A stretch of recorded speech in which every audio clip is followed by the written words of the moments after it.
ఇస్రో ప్రయాణం ఒక గర్వకారణమైన కథ. పాత కాలంలో మన భారతీయులు నక్షత్రాలను గమనిస్తూ విశ్వాన్ని అర్థం చేసుకునే ప్రయత్నం చేశారు. కానీ ఒక సమయంలో శాస్త్ర సాంకేతిక రంగంలో వెనుకబడిపోయాం. స్వాతంత్ర్యం వచ్చిన తర్వాత మన దేశానికి కూడా అంతరిక్షంలో విజయాలను సాధించాలని అగ్రశ్రేణి శాస్త్రవేత్తలు కలలు కనారు. ఆ కల నిజం చేయడానికి ISRO Indian Space Research Organisation స్థాపన జరిగింది. విక్రమ్ సారాభాయ్ భారత అంతరిక్ష ప్రయాణ పితామహుడు. 1960లలో ఒక యువ శాస్త్రవేత్త విక్రమ్ సారాభాయ్ భారత్ను అంతరిక్ష రంగంలో ముందుకు తీసుకెళ్లాలనే లక్ష్యంతో ఉన్నారు. ఆయన మాటలు, అంతరిక్షంలో భారత్కు స్థానం అవసరం లేదు అనే మాటను మనం అంగీకరించలేము. ఒక దేశంగా మన అవసరాలను తీరుస్తూ శాస్త్రంలో అగ్రగామిగా ఎదగాలి. ఆయన నాయకత్వంలో 1962లో Indian National Committee for Space Research INCOSPAR ఏర్పడింది. 1969లో ఇది ఇస్రోగా మారింది. అప్పటినుంచి భారత్ అంతరిక్ష ప్రయాణం మొదలైంది. మొదటి ప్రయోగాలు, వెచ్చించిన శ్రమ. 1975లో ఆర్యభట్ట ఉపగ్రహాన్ని సోయూజ్ రాకెట్ సహాయంతో రష్యా ప్రయోగ కేంద్రం నుంచి పంపారు.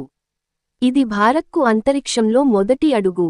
1980లో భారత్ తన స్వంత ప్రయోగ వాహనం SLV-3 ద్వారా రోహిణి ఉపగ్రహాన్ని కక్ష్యలో ప్రవేశపెట్టింది. అప్పటి నుంచి భారత్ స్వయం సమృద్ధి సాధించడంపై దృష్టి పెట్టింది. PSLV మరియు GSLV భారత్ సత్తా చాటిన క్షిపణులు. ఇస్రో పరిశోధనల్లో అభివృద్ధి సాధిస్తూ polar satellite launch vehicle PSLV ద్వారా అనేక ఉపగ్రహాలను విజయవంతంగా నింగికి పంపింది. ఈ రాకెట్ మిషన్ మంగళయాన్ మిషన్ను విజయవంతం చేయడంలో కీలక పాత్ర పోషించింది.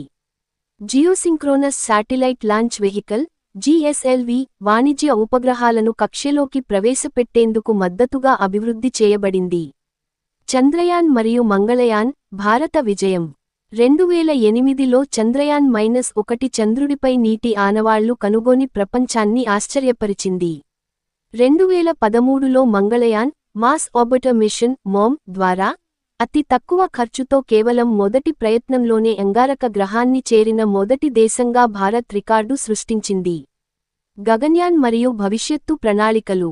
ఇస్రో భవిష్యత్తులో మరిన్ని అద్భుత ప్రాజెక్టులను ప్లాన్ చేస్తోంది. గగన్యాన్ మిషన్ ద్వారా భారతీయులను అంతరిక్షంలోకి పంపాలని లక్ష్యంగా పెట్టుకుంది. అదే విధంగా చంద్రయాన్-3, ఆదిత్య L1 సూర్యుని పరిశీలన కోసం భవిష్యత్తులో అంతరిక్షంలో భారతీయ అంతర్జాతీయ స్థాయి